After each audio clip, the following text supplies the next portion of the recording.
Momento Edificação. Uma palavra de vida. Graça e paz, amada igreja. Disfarces, né? Hoje eu queria falar com essa temática de disfarce. Veja bem o que diz o texto da palavra de Deus no Evangelho de João, capítulo 8, versículo de número 32, que diz o seguinte: conhecerão a verdade e a verdade os libertará. Ou seja, Jesus falando aos discípulos, ele disse: olha, vocês conhecerão a verdade e essa verdade que vocês vão conhecer, ela vai trazer a liberdade. Jesus é a liberdade que traz na vida de cada um, que o aceita, que o entrega e que vive uma novidade de vida.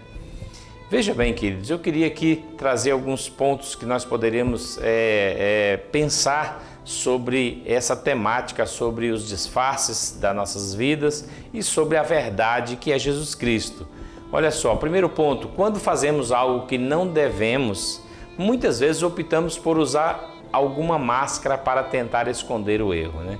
Quantas vezes nós usamos máscara para esconder o erro e muitas vezes até culpando alguém, tentando colocar a culpa ou direcionar a situação, né, para outra pessoa, e nós mesmos vamos nos esquivando da responsabilidade de servir a Deus com excelência, né?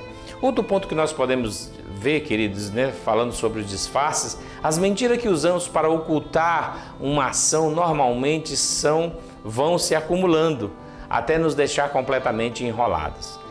Você já viu aquela história de que a mentira vai tendo que ser base para outra, você tem que criar outra mentira para criar uma base para outra, e assim vai se sustentando apenas em situações errôneas, aonde só gera mais e mais problemas, não é isso? Então nós vamos vivendo um disfarce diante dessa situação.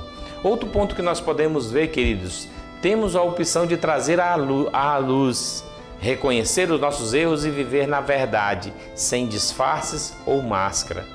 Nós temos essa opção de viver sem vivermos na luz, reconhecermos os nossos erros, né, e viver uma vida sem máscara, sem disfarces, né?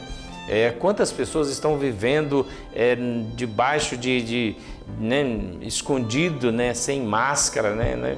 Parece até um trocadilho aí diante dessa pandemia que nós estamos vivendo. Quantas pessoas às vezes a gente nem reconhece, e tem pessoas que às vezes estão vivendo tanto uma máscara que ninguém reconhece quem realmente ela é. Somente depois das atitudes é que vai revelar quem ela realmente é. Outro ponto que nós podemos ver aqui, queridos, e tirar de lição para nós, a verdade pode ter o seu custo, mas traz também uma liberdade e uma paz de espírito que não tem preço. Olha, pode ser pesado viver a verdade, pode ter um custo, mas ela traz uma liberdade que não tem preço, né? Nós nos sentimos leves, né? Por isso que Jesus disse, ó, conhecerão a verdade e a verdade vos libertará. A verdade dá a libertação àqueles que procuram vivê-la em Cristo Jesus. Então a verdade traz essa liberdade. E para finalizarmos, queridos, nós podemos ver o que Salomão escreveu em Provérbios 12, versículo 19. Ele diz: os lábios que dizem a verdade permanecem para sempre, mas a língua mentirosa dura apenas um instante. Olha só, queridos, como que nós precisamos aprender com o livro de Provérbios, com o sábio Salomão, com a palavra de Deus, com Jesus Cristo, como nosso referencial à nossa verdade eterna. Os lábios que dizem a verdade permanecem para sempre. Aqueles que procuram dizer a verdade, né, eles duram para sempre, mas a língua mentirosa, ela dura poucos instantes. Que Deus possa abençoar as nossas vidas e que nós possamos viver um evangelho sem disfarce, um evangelho de vida, um evangelho verdadeiro, um evangelho que liberta. Amém? Conhecereis a verdade e a verdade vos libertará. Amém? Deus abençoe a sua vida.